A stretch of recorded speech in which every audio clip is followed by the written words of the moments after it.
Assalamu alaikum students. Hope you all are good. Allied School Faiz Campus and welcome to new class. Today is your first lecture of Mathematics class 6 from your spring pack. Your chapter is about sets.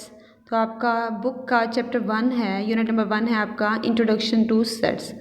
Start करते हैं हम definition से। सबसे पहले definition है sets की। A set is a collection of well defined and distinct objects.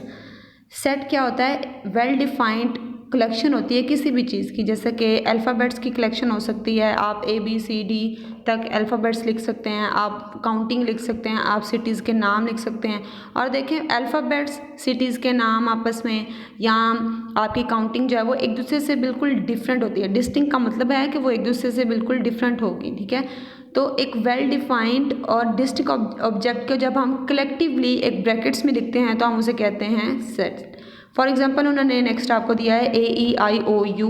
आपको ये पता है कि ये वोवल लेटर्स हैं अल्फ़ाबेट के, इंग्लिश अल्फ़ाबेट के। तो इसको हमने ब्रैकेट्स में लिखा है तो ये आपकी एक सेट्स की फॉर्म है। उसको हमने next the set of the vowels of the English alphabet, इस तरह सेंटेंस की फॉर्म में लिखा है। इस तरह की फॉर्म को हम कहते हैं डिस्क्रिप्टिव नोटेशन, ठीक है। नेक्स्ट उन्होंने कहा है कि अगर एलिमेंट्स जो होते हैं जो ब्रैकेट्स के अंदर, अगर सपोज आपके पास एक सेट है उसके अंदर एलिमेंट्स लिखे हैं आपने, तो उसके अंदर जो एलिमेंट्स हैं उनको हम कहते हैं उनके मेंबर्स या एंट्रीज या एलिमेंट्स भी कह सकते हैं।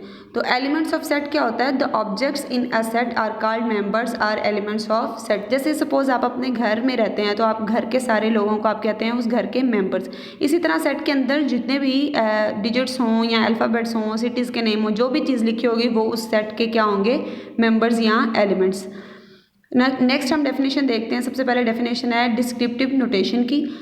वो क्या है? इन descriptive notation the set is described bye a statement and is not place with curly brackets. यानी इसमें आपने एक स्टेटमेंट दे देनी, एक सेंटेंस की फॉर्म में, एक स्टेटमेंट की फॉर्म में बात आप कर देते हैं कि ये हमारे पास सेट है। आप उसमें कर्ली ब्रैकेट्स या किसी भी ब्रैकेट्स का इस्तेमाल नहीं करते, ठीक है। नेक्स्ट एग्जाम्पल इसकी वजह से हम देख लो आप लोग पहले।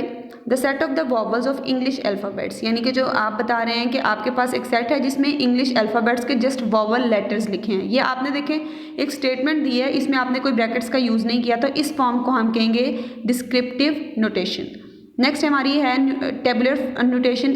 टेबुलर फॉर्म अब वही फॉर्म होती है जिसमें हम कर्ली ब्रैकेट्स यूज़ कर लेते हैं। In tabular notation all the elements of the sets are listed within curly brackets and separated by commas. और इस एक तो आप उसको ब्रैकेट साइड पे यूज़ करते हैं और साथ में आप हर लेटर या हर डिजिट के बाद कॉमा यूज़ करेंगे। जैसे आपके पास वोवल लेटर्स हैं AEIOU, तो आप हर लेटर के बाद कॉमा यूज़ कर रहे हैं। इस फॉर्म को हम कहते हैं टेबुलर नोटेशन। नेक्स्ट हमारे पास है बिल्डर नोटेशन। बिल्डर नोटेशन में आप क्या करते हैं? एक रूल की शक्ल में लिखते हैं। आपको पता है एक आपके पास सेट है, उसमें काउंटिंग लिखी है, आपको पता है कि वो काउंटिंग 1 से लेकर 10 तक है। आप सारी काउंटिंग लिखने के बजाय आप कहेंगे कि हमारे पास X नंबर ऑफ लेटर्स हैं, यहाँ X डिजिट हैं। X हम क्या कहते हैं? उस नंबर्स को, वो 10 काउंटिंग को हमने फ़र्ज़ कर लिया कि हमारे पास X नंबर्स हैं।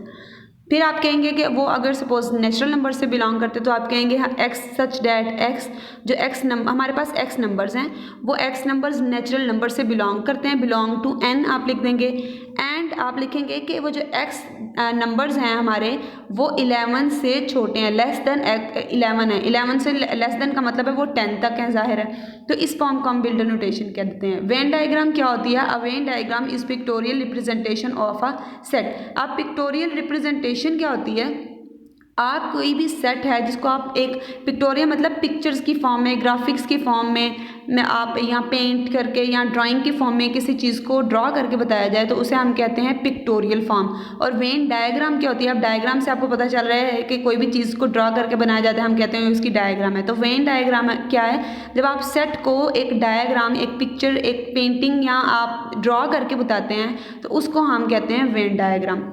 फाइनाइट सेट क्या होते हैं? A finite set consist unlimited number of elements. यानी अगर आपको पता है कि आपके पास काउंटिंग 10 तक है तो ये फाइनाइट नंबर है। आपको पता है कि लास्ट डिजिट हमारे पास क्या है? 10। लेकिन अगर मैं कहूँ कि मेरे पास होल नंबर्स हैं, अब मुझे आपको नहीं पता कि मेरे पास होल नंबर्स कितने हैं। होल नंबर 0 से स्टार्ट होते हैं, 0 1 2 3 अप टू सो ऑन चलते ही जाते हैं। तो जिसकी एंड पॉइंट आपको पता है या लिमिट पता है उसे हम कहते हैं फाइनाइट सेट। और जिनकी लिमिटेशन आपको नहीं पता होती यानी अनलिमिटेड नंबर्स आपके पास आ जाएँ तो उसे कहते हैं इनफाइनाइट सेट। उसकी डेफिनेशन है Infinite set consists unlimited number of elements. For example, a set of integers greater than 10. 10 से ऊपर जितने सारे हैं, अब वो अप टू सॉन चलते जाते हैं, तो वो आपके क्या होंगे, इनफाइनाइट सेट. डिसजॉइंट सेट है नेक्स्ट डेफिनेशन. अब डिसजॉइंट का मतलब क्या है, दो मुख्तलिफ सेट्स. ठीक है, डिसजॉइंट का मतलब उसमें कोई भी कॉमन चीज़ नहीं होनी चाहिए. तो डिसजॉइंट सेट क्या होता है, 2 or more sets are called disjoint set if they have no common elements. यानी वो एक दूसरे से बिल्कुल मुख्तलिफ हों तो हम उसे कहेंगे डिसजॉइंट सेट. फॉर एग्जांपल हमारे पास फर्स्ट सेट है ए सेट है हमारे पास 3 6 9 और बी सेट है हमारे पास ए एफ के. आप देखें दोनों के एलिमेंट्स जो हैं वो एक दूसरे से बिल्कुल डिफरेंट है, इन्हें कहेंगे डिसजॉइंट सेट. और ओवरलैपिंग सेट क्या होता है, 2 or more sets are called overlapping set if they have at least one common element. अगर दो सेट्स के दरम्यान में कोई भी छोटी से छोटी कॉमन भी यानी एक नंबर भी कोई कॉमन आ जाए तो उसे हम कहते हैं ओवरलैपिंग सेट्स. एग्जाम्पल आपको दे दी, आप देख लीजिएगा. इक्विवेलेंट सेट क्या होते हैं, 2 or more sets are equivalent if they have an equal number of elements. मतलब अगर दो आपके पास सेट हैं, तीन आपके पास सेट हैं, तीन से ज़्यादा सेट्स हैं, तो आपने देखना है कि उनके हर एलिमेंट्स, सपोज एक फर्स्ट सेट है, ये आपको एग्जांपल में दिया है, फर्स्ट सेट में आपके पास जे सेट है, उसमें 1 4 6 आपको एलिमेंट्स दिए हुए हैं, यानी 3 सेट हमारे पास एलिमेंट है इसमें. सेकंड सेट का नाम है के और उसमें भी ए बी सी 3 एलिमेंट्स हैं, तो दोनों में 3 3 है, तो ये दोनों आपस में क्या है, इक्विवेलेंट सेट इसे कहते हैं. यूनिवर्सल सेट क्या चीज़ है, A universal set is a set which contains all the sets under consideration. यानी सपोज आपके पास कोई 3 4 सेट दिए हैं, हर एक का नाम ए बी सी डी, इस तरह से उन चारों के नाम हैं, हर एक में 2 2 3 3 एलिमेंट्स होंगे. लेकिन यूनिवर्सल सेट क्या होता है, वो उन चारों के सभी एलिमेंट्स को अपने अंदर रखता है, उसको कहते हैं यूनिवर्सल सेट.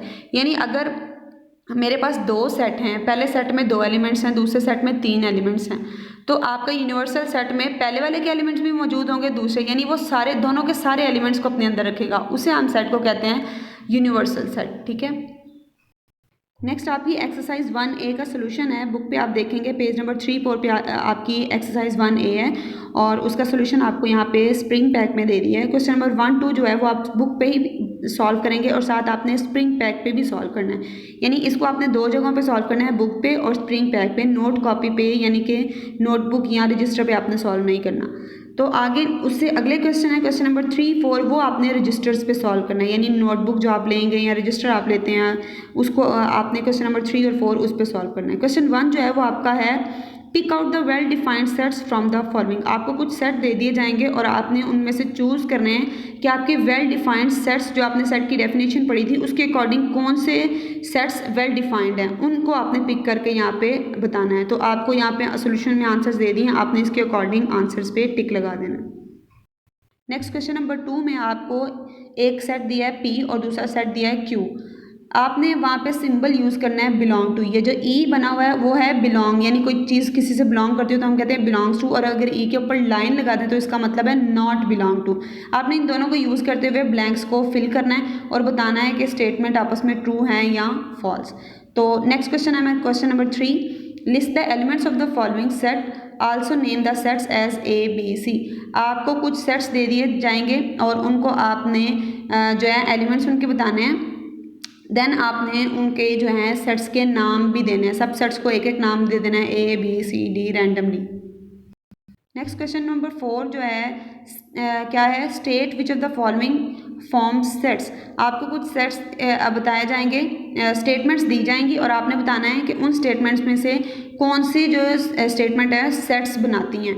तो आपने बताते जाना है. फर्स्ट वाला जो है वो आपका नॉट सेट है स्टेटमेंट, दूसरी जो स्टेटमेंट वो आपकी एक सेट बनाती है. इस तरह से आपने सारे सेट्स बताने हैं. तो क्वेश्चन नंबर 3 4 को आपने नोटबुक या रजिस्टर पे सॉल्व करना है. नेक्स्ट एक्सरसाइज 1B का सोल्यूशन हमारे पास है पेज नंबर 5 6 पे आपका ये एक्सरसाइज होगी, जिसमें से क्वेश्चन 1 2 3 जो है वो आप कॉपी पे सॉल्व करेंगे. क्वेश्चन नंबर 1 है right the following sets in tabular form. आपको टेबुलर फॉर्म याद है कि आपको एक स्टेटमेंट की फॉर्म में क्वेश्चन दिया जाएगा और आपने उसको टेबुलर में चेंज करना है. टेबुलर मीन्स आपने उनको ब्रैकेट्स की फॉर्म में लिखना है और कॉमास यूज़ करके लिखना है. इस क्वेश्चन को आपने सभी क्वेश्चन को स्टेटमेंट से ब्रैकेट की फॉर्म में चेंज करना है और अंदर कॉमास यूज कर रहे हैं. नेक्स्ट क्वेश्चन नंबर 2 है, right the following sets in the set builder form. आपने इसमें सेट बिल्डर फॉर्म यूज़ करनी है, यानी आपको स्टेटमेंट यहाँ आपको ब्रैकेट्स में दिया जाएगा तो आपने उसको सेट बिल्डर फॉर्म में यूज़ करना है। एक्स मतलब आपने कोई भी लेट कर लेना है कि हमारे पास एक्स फर्ज करें, एक्स हमारे पास सेट है तो आप लिखेंगे x such that x is a letter of English alphabet. आपको पी वाला कोई क्वेश्चन दिया जाएगा और पी में आपको इंग्लिश के अल्फ़ाबेट्स रैंडम दे दिए जाएंगे, ए बी सी डिफरेंट से, तो आप बता देंगे उसकी बिल्डर फॉर्म क्या होगी कि हमारे पास एक सेट है जिसमें एक्स एलिमेंट्स हैं यानी एक्स अल्फ़ाबेट हैं और वो कौन से लेटर हैं, इंग्लिश के अल्फ़ाबेट यूज़ हो रहे हैं। नेक्स्ट क्वेश्चन नंबर 3 है हमारे पास, write the following sets in tabular form. आपको सेट्स दिए जाएंगे, वो बिल्डर फॉर्म में भी हो सकते हैं, वो स्टेटमेंट फॉर्म में भी हो सकते हैं, इसमें भी आपने उन तमाम सेट्स को टेबुलर फॉर्म में करना है। टेबुलर फॉर्म मीन्स ब्रैकेट को यूज़ करना है और कॉमास यूज़ करके आपने इसको सेट की फॉर्म में लिख देना है। ओके, थैंक यू क्लास, अल्लाह हाफिज़।